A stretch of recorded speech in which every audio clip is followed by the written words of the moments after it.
lu sopan sedikit lah bicara. Itu loh, spontan Odi bangun. Ya, lu sopan lah bicara.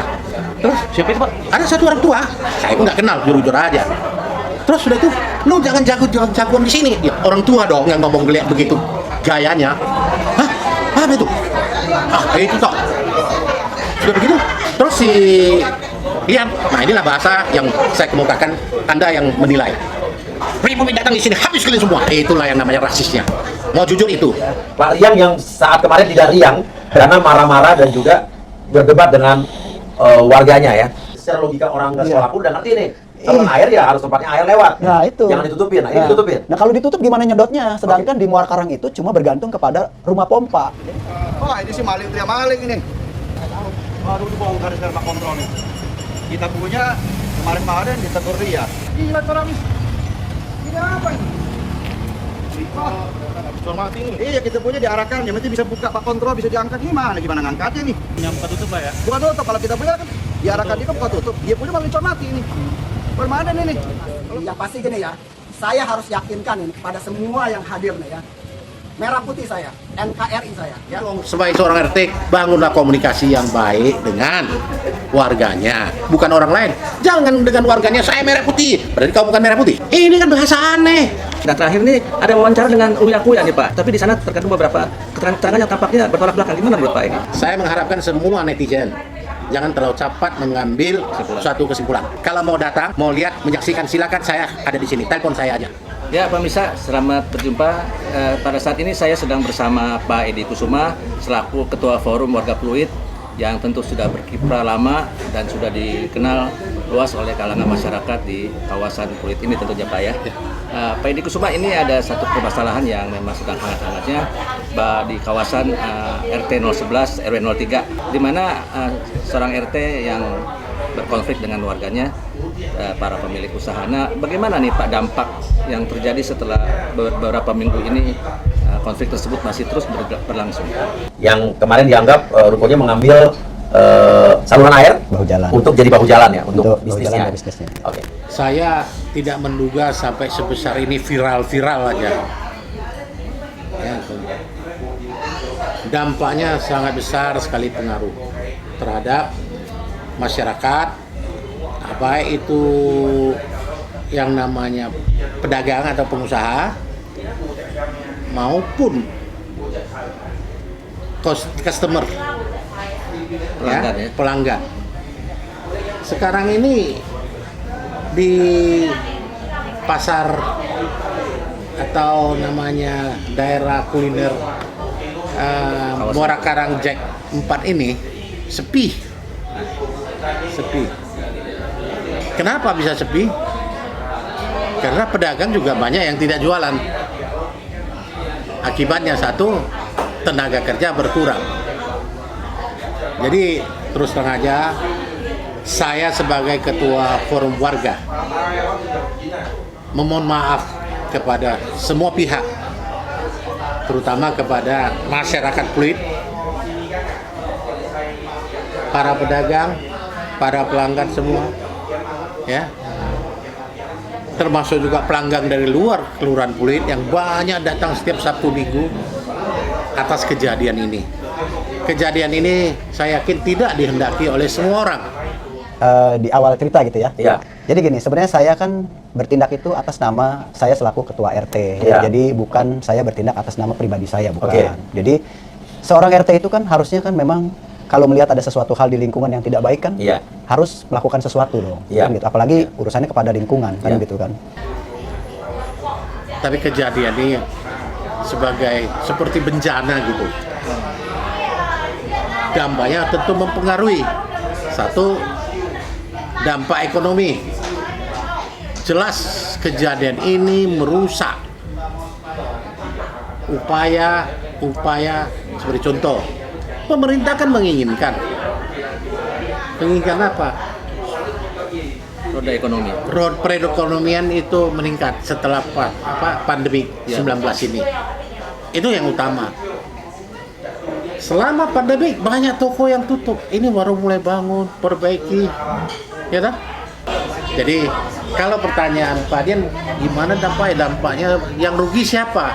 Satu, pemerintah udah pasti PAD berkurang, perputaran ekonomi berkurang. Iya, iya. Itu namanya pengusaha atau pedagang penjual itu ya dah lagi mabuk sekarang mau cari dagang di mana. Ya. Ketiga, itu yang namanya customer, pelanggan dan semua itu jadi enggan datang ke sini. Banyak faktor psikologis juga ya. Kenapa faktor psikologis? Tiap hari masih ada mobil Satpol PP di sini. Itu sangat mempengaruhi, sehingga orang nggak datang. Banyak hal lah. Kalau dibilang dampaknya apa ya? Visi jelas tidak bersih lagi. Dagang kuliner itu mestinya tempatnya yang bersih. Ini berantakan ya. Ini berantakan. Ya dah, ya sayang sekali dan sangat disesalkan, bukan prihatin, sesalkan kejadian ini. Ya saya harap RT maupun pedagang-pedagang di sini, marilah kita duduk bersama semuanya. Kita selesai masalah ini dengan kekeluargaan, ketetanggaan. RW bukankah RW punya fungsi membangun suatu kekeluargaan yang musyawarah untuk mufakat? Kenapa harus viral? Memang itu menjadi sasaran utama. Iya. Apa nggak bisa diselesaikan dengan baik? Harusnya rukun ya. Harusnya bangun dong dari RT naik ke RW. Kalau nggak bisa lagi ya sudah serahkan ke lurah dan camat menyelesaikan masalah ini. Ini saya lihat tidak berperan.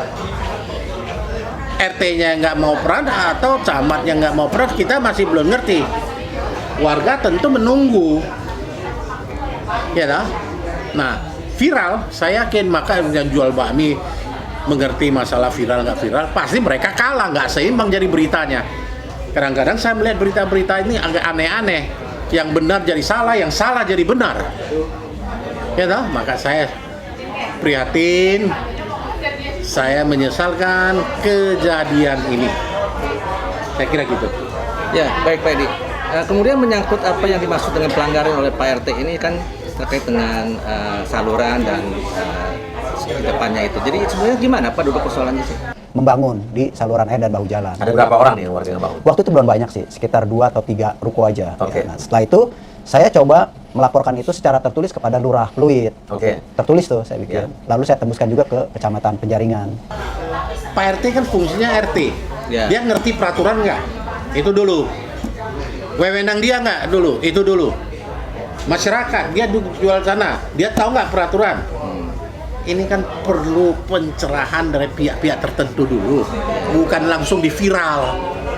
Saya yakin warga di sini, penduduk sini, saya katakan penduduk sesuai dengan Perpres Pergub 22 tahun 22. Yang ada di sini semua itu adalah penduduk warga tetangga. Ya tahu? Bukan warga RT, tapi penduduk RT. Mereka adalah orang sini, walaupun tidak terdaftar ya. Saya yakin mereka itu semua orang-orang yang patuh dan taat hukum. Jadi mengenai saluran, bodoh semangat kalau warga atau pedagang di sini membuang puing ke dalam got. Bodoh banget itu ceritanya. Apa ada benar? Jangan di media, saya ada bukti. Buktikanlah di mana.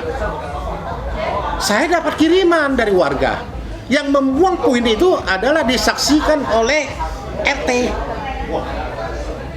Disaksikan oleh RT puing itu dibuang, yaitu rumah yang Jack 1, yang aroma itu ada. Ya, tapi jangan menganggap penduduk warga itu membuang puing menutupi saluran. Bodoh banget itu. Kalau saluran jalan busuk bau, apa orang mau belanja di sini? Iya. Mau makan di sini nggak logika. Tersumbat ya Pak? Tersumbat. Jadi saya bilang bicaralah Pak RT yang jujur. Kalau nggak ngerti tanya saya Edi Kusuma. Saya kan yang dituakan selalu oleh Pak RT, ya toh. Saya akan jelaskan. Nah, masalah got ada di depan ruko. Memang dulu peraturannya tak ada, saya mengatur itu. Hanya sesuai dengan rencana tata ruang yang dibuat oleh developer. Untuk diketahui mengenai GSB itu baru kita miliki tahun 2002. Sedangkan ini dibangun tahun 81-82. 83 saya di sini. Ya, jadi ini ada miskomunikasi antara RT dengan warga sini. Yang disengaja tidak sengaja saya nggak menuduh begitu. Tapi jelas got itu nggak mungkin dibuang puing sehingga bisa ke jalan. Dan banyak saksi melihat got ditutup betul. Sebagian got ditutup, tapi setiap paling sedikit 3 meter ada satu bak kontrol. Bak kontrol yang dibikin baik sehingga tidak bau dan air jalan. Bukan tutup, kalau kita punya kan diarahkan dia kan bukan tutup. Dia punya malah mati ini. Permanen ini. Kalau kotor gimana mau pakai pampanya? Hah? Malah bilang apa kasih tahu kita 3 meter. Dia sendiri mati begini. Wah. Makanya jangan maling teriak maling. Sadar diri sendiri bersih baru bersihkan ini orang lain. Diri sendiri belum bersih mau bersihkan orang lain. Aduh. Banyak yang saksikan kan, semua tertawa. Media-media juga lihat. Tanya Bu, Aiman sendiri melihat jalan kok itu air. Nah, jadi kira-kira perlu dipahami oleh semua netizen. Saya berani mengatakan tidak ada orang yang menutup saluran, malah memperbaiki saluran. 5 bulan yang lalu baru semua dibuka kok. Kenapa pada saat itu diam-diam semua? Baru dibersihin juga. Setiap tahun 2 kali sampai 3 kali informasi yang saya dapat dari kantor kecamatan. Saya pernah tanya ini. Nah, masalah izin. Mereka tidak punya kewenangan, mereka tidak punya legalitas terhadap lahan negara itu. Namun demikian, saya peduli dengan apa? Dengan kondisi di lingkungannya. Lalu saya membangunlah itu prasarana untuk olahraga dan sudah tersedia. Masalah izin di depan Hidroko, saya ingatkan kawan-kawan, saya juga wartawan ya. Saya lahir dari wartawan. Ya toh, saya mohon masalah ini kita sama-sama jaga Kondusif ya Pak? kondusif. Saya tidak pernah mengatakan di luar ruko ini mempunyai izin dan tidak bisa dapat izin. Itu yang saya nyatakan. Tapi saya menjamin kepada semua pihak bahwa ruko ini ada izin. Ruko ini ada sertifikat. Saya tepis ini ngomongan yang menuduh saya mengatakan bahwa modifikasi depan ruko itu ada izin. Lillahi ta'ala. Saya tidak pernah mengatakan begitu. Yang saya katakan ruko ada izin. Kalau Anda memakai bahasa ruko tidak punya izin, ya silakan Anda. Kalau saya mengatakan ruko ada izin. Ruko itu mana? Ini yang dibangun tahun 80 sampai sekarang, 82 sampai sekarang. Itu ruko. Dan ruko ini dulu milik, ya, saya tegaskan kembali, ruko ini semua milik Badan Pengelolaan Lingkungan Pluit, BPL Pluit, bukan milik pedagang, bukan milik pengusaha di sini. Ruko ini adalah milik BPL Pluit yang disewa oleh siapa? Pedagang atau pengusaha. Kepada siapa dia sewa? Minta sewa dari yang namanya BPL Pluit, hingga BPL Pluit berganti nama menjadi PT Jakpro. Jadi bicara masalah izin. Yang depannya ada izin nggak izin? Saya yakin tidak bisa dapat izin. Kalau saya pelajari undang-undang, itu namanya GSB. GSB adalah lahan yang namanya zona semi publik, bukan milik pemerintah, bukan milik pemegang toko, tapi dimanfaatkan oleh pemilik ruko. untuk kepentingan umum. Dipelihara gitu Pak. Dipelihara baik. Sepanjang tidak ada komplain kiri dan kanan. Nah sekarang, kiri kanan ada yang komplain nggak? Kan enggak. Sepanjang tidak didirikan bangunan permanen. Mana ada yang permanen? Nggak ada dinding, nggak ada dinding depan, nggak ada atau namanya pintu, nggak ada jendela. Hanya taruh meja. Ya toh? Apa sih? Bisa merusak got? Kan lucu. Kedua saya ingin tahu kan, OKOC malah membuat tempat dagang. Saya kasih contoh aja di Keluaran Pluit dulu. Satu yang sangat besar. Lihat SMK 56. Samping SMK 56 itu. Semua di atas got dibikin kios. Salah nggak itu? Pemerintah membuat kios di sana, UMKM. Nah, ini yang perlu diperhatikan. Dia katakan salah. Saya kira Pak RW jangan terlalu cepat menuduh Anda bukan badan peradilan. Pak RT maksudnya. Ya, Pak RT yang selalu menuduh langgar. Jangan dulu kalau langgar, ngadu dulu yang atas yang selesaikan.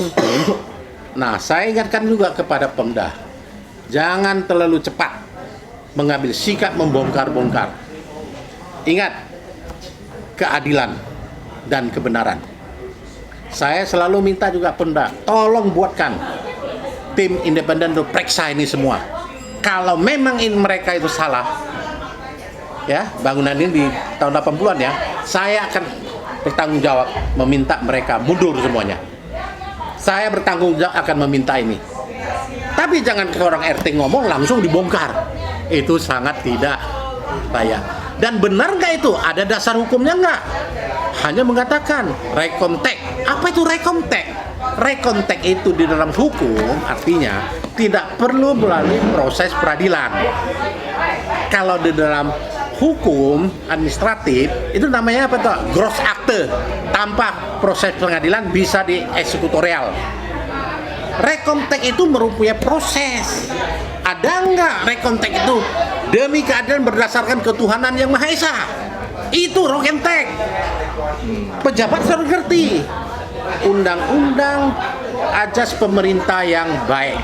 Kalau terjadi pembongkaran tanpa memenuhi persyaratan, apa itu? Melanggar pasal 18 UU APB, Undang-Undang 30 tahun 2004. Ya, 2004. Kenapa? Melampaui wewenang. Bersewenang-wenang. Melampaui wewenang, ya. Mencampur adukan wewenang sehingga menimbulkan kerugian pihak lain. Kalau sudah begitu gimana? ASN bisa dituntut, yang melakukan bisa dituntut. Nah itu saya minta tolong pemerintah dalam hal ini, lurah, camat, Pemkot sabar sedikit, bentuk tim dulu, saya tunggu timnya lah. Pak, artinya rekontek yang kemarin dipakai untuk melakukan penertiban ini kurang kuat atau gimana Pak? Menurut hukum tidak berlaku itu. Rekontek boleh melakukan eksekutorial, tetapi setelah mulai proses. Prosesnya mana? Pemakai ini panggil, peraturan ini. Semua bersama setuju? Teken, lapor ke wali kota, keluar surat perintah, peringatan 1, peringatan 2, peringatan 3. Ini tidak ada sama sekali, hanya ada apa? Himbauan. Himbauan itu apakah bisa laksanakan rekontek? Itu dong, pengadilan aja punya putusan tidak bisa dilaksanakan kalau tidak ada amaning. Amaning 1, amaning 2, amaning 3 langsung kerjakan. Setelah amaning ketiga, kalau tidak dilakukan, maka dieksekusi. Kita negara hukum, belajar hukum lah. Sebab Riang kan sudah jadi pengacara terakhir 5-10 tahun ini. Kalau dulu tidak, saya nggak tahu dia pengacara. Kalau saya sudah 43 tahun menjadi pengacara. Nah itu aja bedanya. Nah, Pak, tapi kan akhirnya ini kan sudah dibongkar gitu Pak. Jadinya gimana tuh Pak? Ini pembongkaran, tinggal dua hal aja. Mau selesai kekeluargaan atau mau selesai secara hukum. Kalau mau selesaikan secara hukum, ini bisa dimajukan di pengadilan, ini juga bisa dimajukan ke ombudsman law, ya kan? Ini juga bisa dituntut orang-orang yang berperan di dalam hal ini melanggar undang-undang ajas pemerintah yang baik. Undang-Undang 30 tahun 2004. Berarti artinya juga termasuk orang-orang yang dimaksud tadi pemerintah yang melakukan pembongkaran, Ya, Pak? ya. Tapi saya yakin dan saya jamin tidak akan terjadi gitu. Karena ini urusan keluarga, rukun tetangga. Saya akan bicara kepada dua pihak, diam aja lah. Pelan-pelan menyelesaikannya. Jangan asik viral-viral aja. Maaf ya, saya ini bukan mau viral. Saya ini yang memberitahukan supaya ada pemberitaan yang seimbang, yang selama ini hanya RT, sehingga netizen bingung kok warga saya di sini itu berani-beranian melanggar hukum. Itu yang saya rasa nggak ada. Saya diminta, tidak minta, saya harus ikut dalam penyelesaian masalah ini. Karena saya ketua forum yang dibentuk sudah lama. Oke. Ya, jadi kaitannya pemirsa, Pak Edi ingin dalam kesempatan ini mengupayakan perdamaian sebenarnya. Oh iya, iya, iya. Tapi kan kemudian nih Pak, masih ada hal-hal yang dilakukan oleh pihak RT, dan terakhir nih ada wawancara dengan Uya Kuya nih Pak, suatu media sosial yang cukup banyak yang nonton. Tapi di sana terkandung beberapa keterangan yang tampaknya bertolak belakang. Gimana menurut Pak Edi? Antara lain apa? Ya misalnya dikatakan soal bank selokan yang sudah ditutup. Maka saya bilang kepada pihak-pihak lain, tolong datang sini, lihat selokan itu yang ditutup permanen tanpa bak kontrol, ya toh? Atau permanen semuanya. Itu dua macam aja. 20 pintu ini saya jamin semua ada bak kontrol. Yang saya tahu terakhir, yang punya Pak RT yang tidak punya bak kontrol. Tapi dia mengaku di Uya-Uya, wah saya lain, saya punya bak kontrol, hanya tutup dengan bak kontrol. Saya kan lihat tengah malam kerjain itu jam 10 sampai pagi masih ada itu namanya besi cor, baru dibongkar. Nggak usah lah, bilang aja nggak sempat bikin bak kontrol, sudah selesai. Nggak ada yang nuntut terlalu banyak. Orang sini itu baik-baik lah, jangan berbuat seperti melakonia gitu, pura-pura apa ini nih. Wah, mobil saya di baret. Siapa yang baret? Lu ada CCTV, tangkap. Jangan bilang seolah-olah orang sini jahat. Nggak ada orang sini gitu. Jadi hanya sensasi ya Pak? Jangan buat sensasi lah. Ya saya tidak bantah kejadian kepada dia. Tapi kalau bicara itu mestinya ada fakta, ada bukti. Ya dah. Ngomong yang benar aja lah. Jadi saya kira hal-hal semacam gitu nggak perlulah. Kenapa? Selalu bahasanya saya merah putih, saya NKRI. Ngapain sama warga sendiri? Kalau kita lagi konfrontasi dengan negara lain, I'm merah putih, itu baru cocok sama warga sendiri. Masa merah putih kalian berlawan dengan warga sendiri? Memang semua dua warga merah putih, baru dibilang dia merah putih. Semua merah putih sini, ya tak? Bahkan akhirnya ada bahasa yang agak rasis Pak. Apa itu?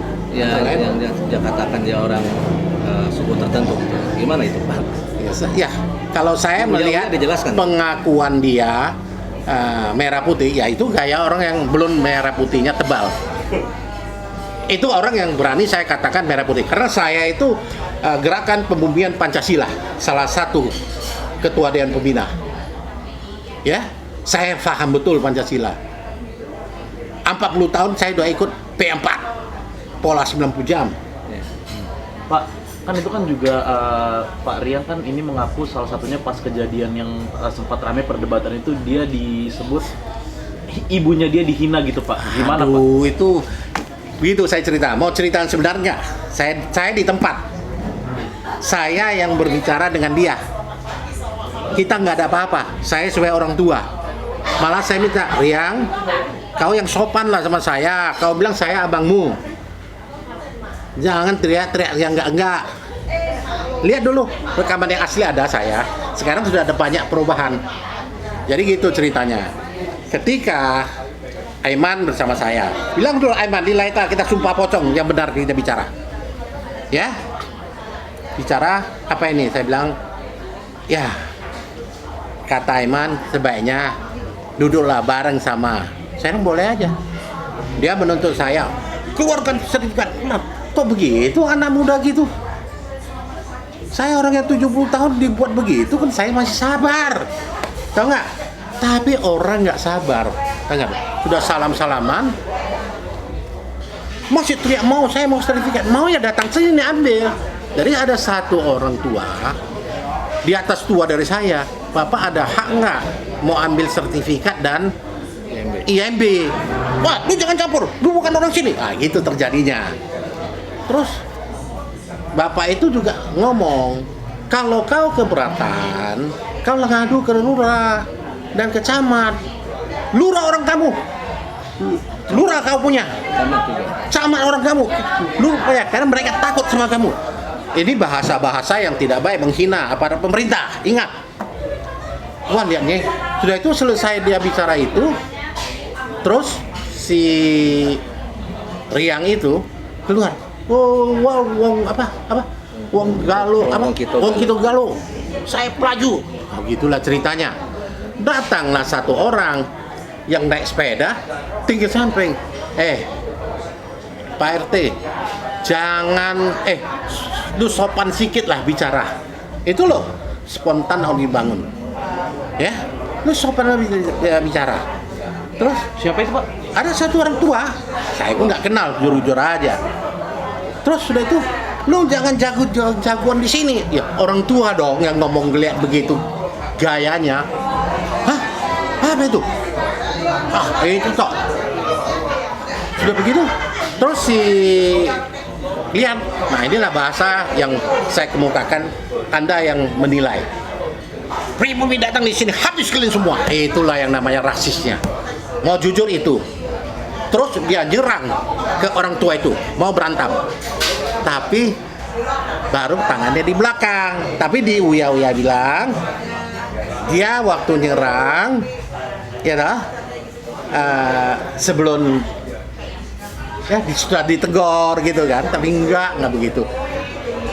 Baru ada satu orang, lu tau lah bahasa orang Medan, mulutnya itu selamat paginya bukan terhadap dia, kan di umum bukan depan lu gitu, nggak ada begitu, pakai bahasa yang mamanya entah apa katanya itu kan, ya toh. Tapi kan di samping sebelah kiri, saya bukan membela ya, saya nggak tahu orang punya siapa yang keluarkan kata-kata ini. Itu kejadian yang sebenarnya, bukan keluar itu baru yang membicarakan kata rasis. Tidak. Jadi itu lontaran kata-kata itu yang ngomong siapa sih, Pak? Nggak tahu saya, dan suasana begitu gaduh. Maka saya bilang, janganlah membuat gaduh di kulit kita. Kulit kita adalah daerah sejuk damai. Ya toh. Saya prihatin, saya menyesali kejadian ini di kampung saya. Itu alasannya. Upaya perdamaian ini udah disampaikan ke Pak Riang belum, Pak? Wah, saya udah pernah telepon dia kok, dan dia jawabnya ya, bukan ya, nanti kita bicara empat mata, jangan kasih orang tahu. Nah, kira-kira saya diam aja menunggu. Dia juga pernah telepon saya, bicarakan ini, beberapa kata yang saya dapat, yang saya tahu apa motif dia. Kira-kira saya udah ada bayangan, salah ngomong itu. Jadi Pak Edi tadi kesimpulannya bukan karena orang itu berbicara bahasa kasar kemudian baru Pak Riang keluarkan ini, enggak. Jadi Pak Riang duluan bicara ngomong. dulu, orang itu juga jadi tambah emosi. Cuma kita nggak tahu siapa. Nah, siapa orangnya saya nggak dapat. Jujur, lillahi ta'ala. Pak, tadi motif maksudnya gimana tuh, Pak? Apa? Motif maksudnya? Tanya dia, motif lu ribut sama ini. Nah, karena begitu ya, saya bilang. Ini namanya God sudah ada sejak tahun 80-an. Belum ada undang-undang tentang GSB, sudah ada duluan. GSB baru tahun 2002, yang pertama kali di Indonesia. Dilanjutin dengan Pen PU nomor 7 tahun 2009. Tapi Perda itu kan sudah ada aturan. Perda juga nomor 7 tahun 1991. Ya toh? Baca dulu lah peraturan itu baru ribut. Riang, kau kan bukan penegak lu kan salah satu penegak hukum, advokat. Ya. Tapi lu kan bukan hakim menentukan siapa salah tidak salah. Kalau ini merasa salah, laporlah kepada yang berwajib. Ya toh, ke lurah ataupun ke camat. Bukan kau menghakimi, kita salah, kalau lewat ini salah. You siapa? You hakim yang menentukan salah itu dia? Tidak kan? Jadi sebaiknya laporlah. Kalau memang umpamanya lurah dan camat tidak action, ya toh, nah itu salah. Ya toh, dia boleh lanjut ke atas kemana. Kalau sampai keluar arena itu silakan.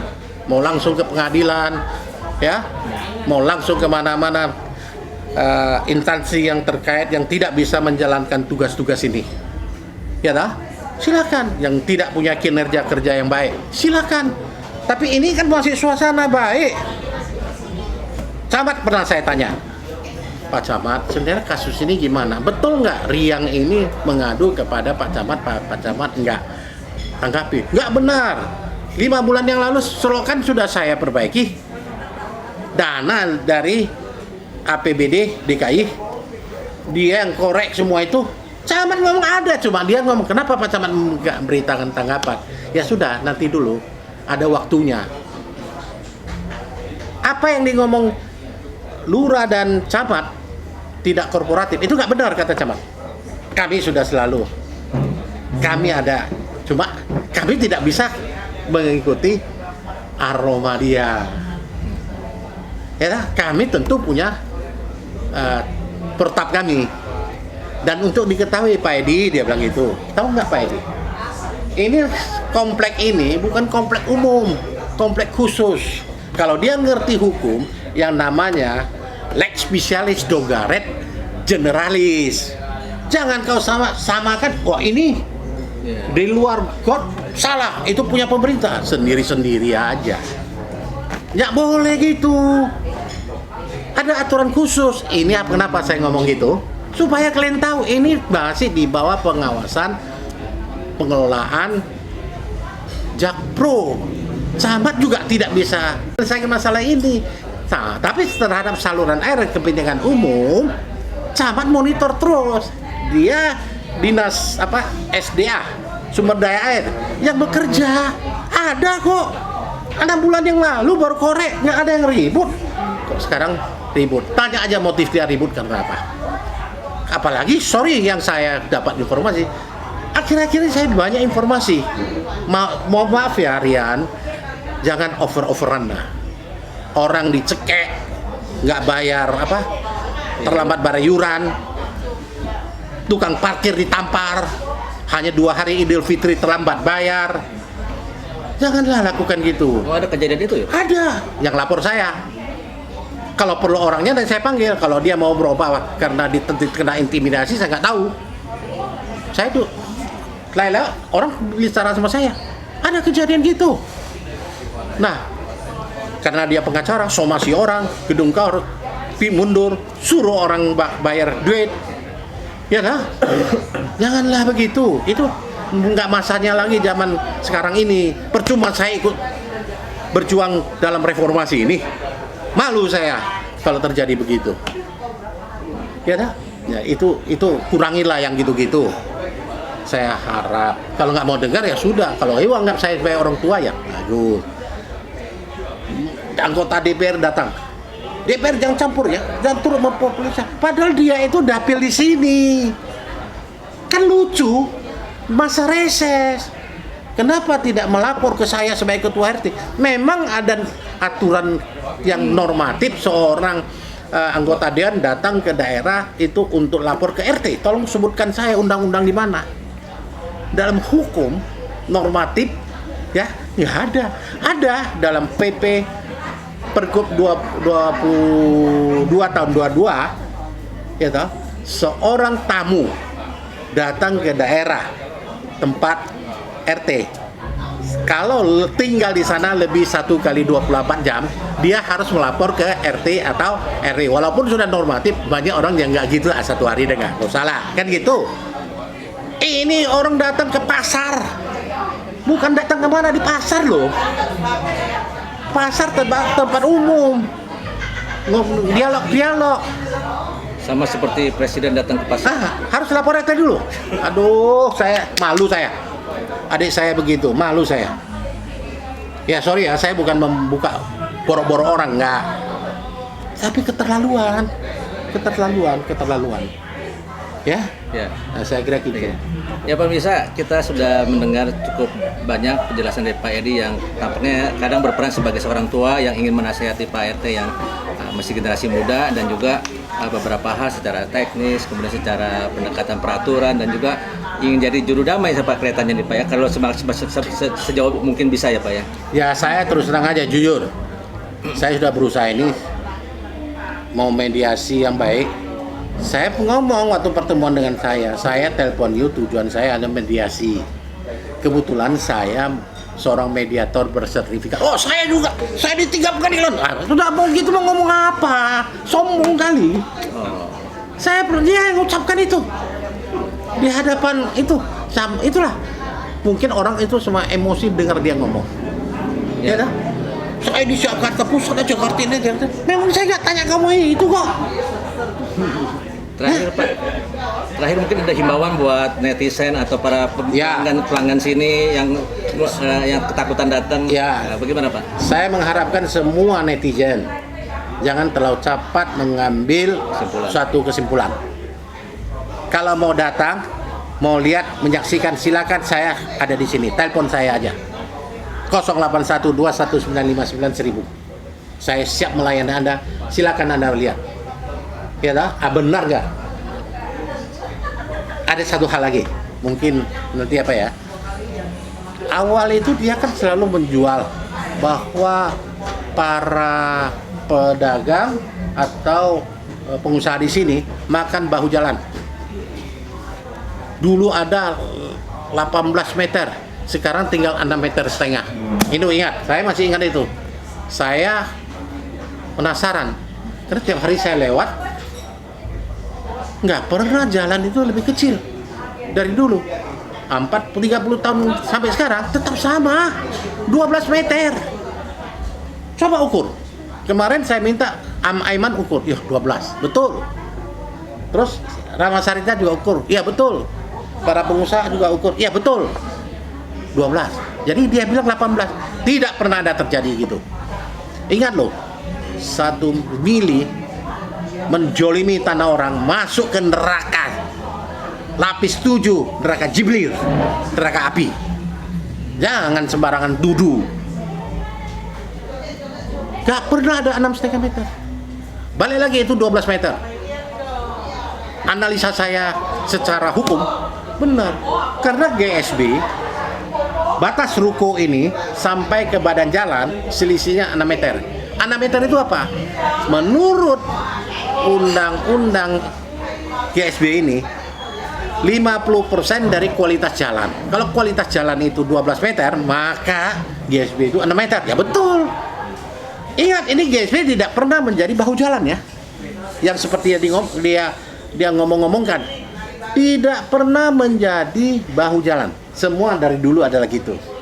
Kalau memang ini konopi, dia anggap salah, ya toh, yang harus membenarkan siapa? Yang harus membenarkan siapa? Ya, Jakpro. Dia boleh melarang, kau penyewa tidak boleh taruh ke luar. Kira? Kau tidak boleh taruh keluar. You harus bongkar ini. Kalau lu nggak bongkar, saya nggak sewa ke you. Kan bisa juga. Ya dah. Dia bilang sekarang baru bangun itu namanya konopi dan apa segala macam. Konopi juga tidak boleh. Kayak dia yang tahu peraturan itu, dia hakim gitu. Ya dah, enggak lah. Banyak loh. Kalau mau bongkar, peraturan itu bukan untuk individual ya. Peraturan itu berlaku untuk umum. Jalan raya Pluit itu, Muara Karang itu, semua juga makan GSB. Coba lihat Pluit Sakti, coba lihat Muara Karang Raya. Untuk diketahui, saya ukur yang namanya Muara Karang Raya. Tahu yang beraspal itu berapa meter? 12. Ini di dalam khusus sudah 12. Begitu lebar jalan kita. Logis nggak? Makan badan jalan. Ngerti nggak yang namanya badan jalan? Saya perlu ingatkan, badan jalan pun bisa dipakai. Karena Undang-Undang 20 tahun 10, Permentri, badan jalan dibenarkan untuk dipakai asal meminta izin dari pemerintah daerah. Kalau pakai badan jalan kenapa? Minta izin. Dan ini kan tidak ada. Jadi jangan anggap itu orang kayak kalau sudah salah harus dipocong atau dipotong kepalanya, dipenggal. Nggak gitu dong. Sebagai seorang RT, bangunlah komunikasi yang baik dengan warganya, bukan orang lain. Jangan dengan warganya saya merah putih, berarti kau bukan merah putih. Ini kan bahasa aneh. Apa yang kau sudah perbuat untuk merah putih? Lihat dong, saya juga mau tahu. Karena saya sudah berbuat, saya juga nggak berani ngomong saya merah putih aja. Itu. Jadi saya kira sabar kita. Anda ada rekaman saya lihat, Anda nyaring yang sebenarnya. Ya, jadi ya saya kira pertanyaan sudah saya jawab semua. Kalau ada silakan lagi. Baik Pak, pemirsa saya kira bincang-bincang dengan Pak Edi Kusuma dan sudah ditutup dengan sifat kadang-kadang kebapaannya tapi semangatnya masih besar ya. Mudah-mudahan rekaman ini atau penjelasan-penjelasan ini walaupun ada yang cukup menyenggol perasaan Pak RT dapat berbesar hati dan menerima masukan-masukan saat ini untuk kemudian menjadi jalan untuk penyelesaian yang baik dan damai seperti yang dikehendaki oleh semua pihak. Demikian pemirsa, terima kasih atas perhatiannya. Selamat malam. Terima kasih.